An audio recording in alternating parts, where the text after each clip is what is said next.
Hello, I'm Dan Keaton, and we're at the Convergent Design booth at NAB 2012. This new unit can record 4 streams of ARRI RAW simultaneously, 4 different cameras.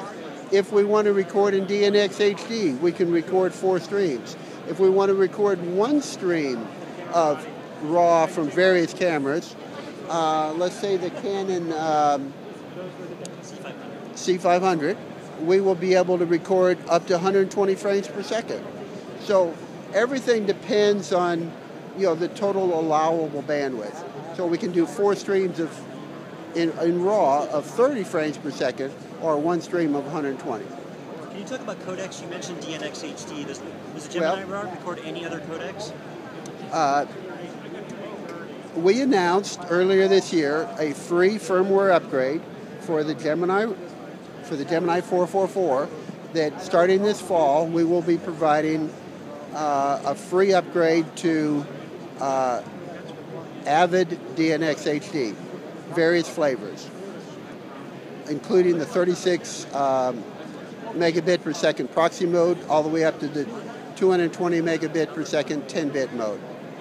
Now, with the Gemini RAW, we can record 4 cameras simultaneously at 220, 10-bit, from 4 different cameras in ARRI DNx HD.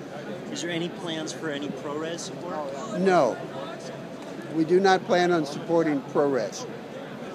Is there plans for any other codecs other than No. DNx? No. At this time, we think that ProRes is a wise choice.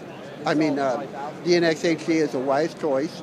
If you have a ProRes system, in other words, a Final Cut Pro system, all you need to do is download the free codecs from Avid, and when you do, your system becomes a fully capable system of working with the Avid DNx HD.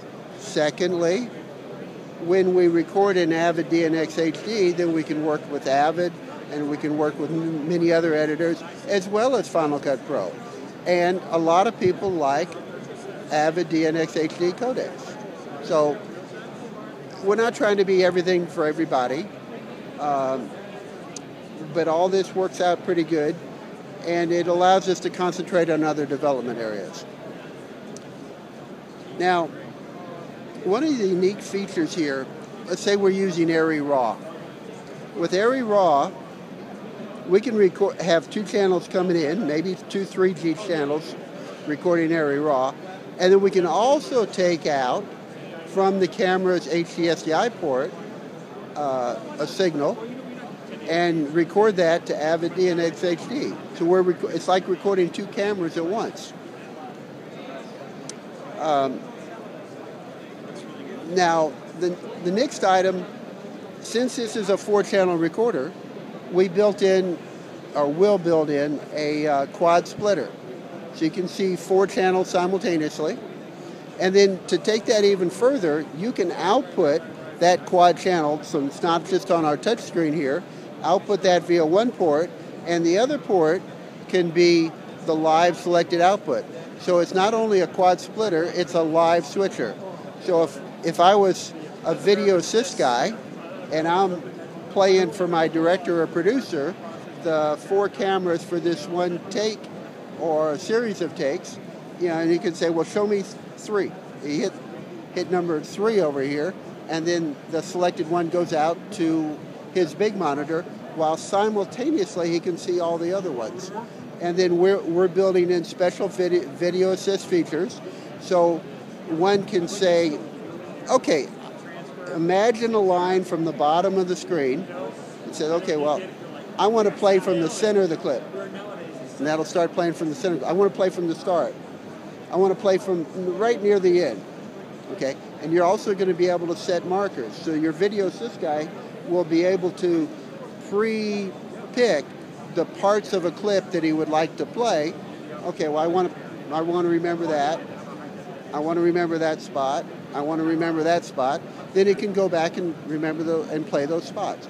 So we're trying to make this into a video assist thing, but quad splitter, 4 channels, 120 frames per second, and we're going to support all that we can do, all the various RAW formats. So ARRI RAW is built into here. ARRI RAW is an option on this one. 3D is built into here. 3D is an option.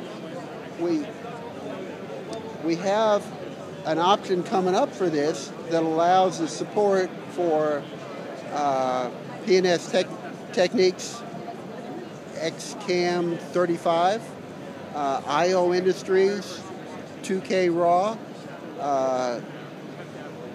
IndyCam's 2K RAW, and a few others. Lux Media Partner is another one. All of those are built into here.